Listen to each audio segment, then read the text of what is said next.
Hello বন্ধুরা, শুভ সন্ধ্যা। আজকের পিঠো পার্বণের উপলক্ষে নারকেল কুড়ছি। বসে বসে তো এখন কুড়তে পারবো না, তাই জন্য রাতের মেলায় গিয়েছিলাম। আপনাদের দাদা এইটা কিনে দিয়েছে। হাত দিয়ে এইভাবে দেখুন নারকেল কুড়ছি। খুব কিন্তু ভালোই করা যাচ্ছে। এই তো এতটা কুড়েছি। এখন তো বসে কুড়তে পারবো না, অসুবিধা আছে। তা এটা কিনে দিয়েছে, বসে বসে এখন নারকেল কুড়ছি, তারপরে পিঠে বানাবো। আপনারা সব কেমন হয়েছে এই নারকেল কুড়ুনিটা বলবেন। টাটা। আজ পৌষ সংক্রান্তি, সন্ধেবেলা পিঠে হচ্ছে। দেখুন, এটা হচ্ছে সরু চাকলি পিঠে হচ্ছে। এখানে এই ব্যাটারটা দেখুন এত পাতলাভাবে গুলেছি। এটা সিদ্ধ চাল, আতপ চাল অল্প করে দিয়েছি, বিউলির ডাল দিয়ে ব্যাটারটা করেছি, আর উষ্ণতা গরম জল দিয়ে গুললাম।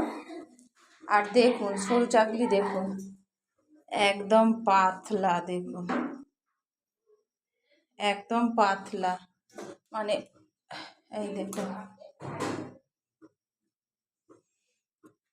এই দেখুন পুরো একটা গেঞ্জির মতন পাতলা পাতলা একদম হয়েছে। দেখুন, দেখতে পাচ্ছেন বন্ধুরা, গেঞ্জির মতন পাতলা পাতলা হচ্ছে। আর এখানে আছে আজকি পিঠে আর খেজুরের গুড়। আর যে মাটির কড়াটাই বানাতাম সেটাই দুবার মাংস করেছিলাম বলে বানাতে পারলাম না। শাশুড়ি মা বকছে, আজকের পুজোর দিন, লক্ষ্মী পুজোর দিন মাটির কড়াতে মাংস করলে সেটা ঠেকা হয়ে যায়, পুজোর জিনিস করা যায় না। আগের বারে ভিডিও দিয়েছিলাম মাটির কড়াতে গ্যাসে করেছিলাম, তাই আজকে লং স্টিকারে করছি। এই দেখুন,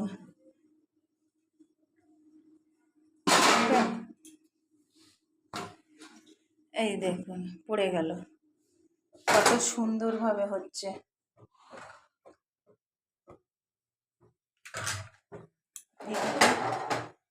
ঘুরিয়ে নি,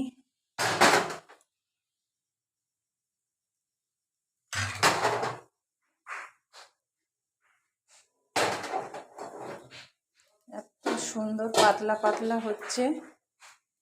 কে কে কি পিঠে খেতে ভালোবাসেন একটু বলবেন, আর কারা কারা পিঠে খেতে ভালোবাসেন আমাদের বাড়ি চলে আসুন।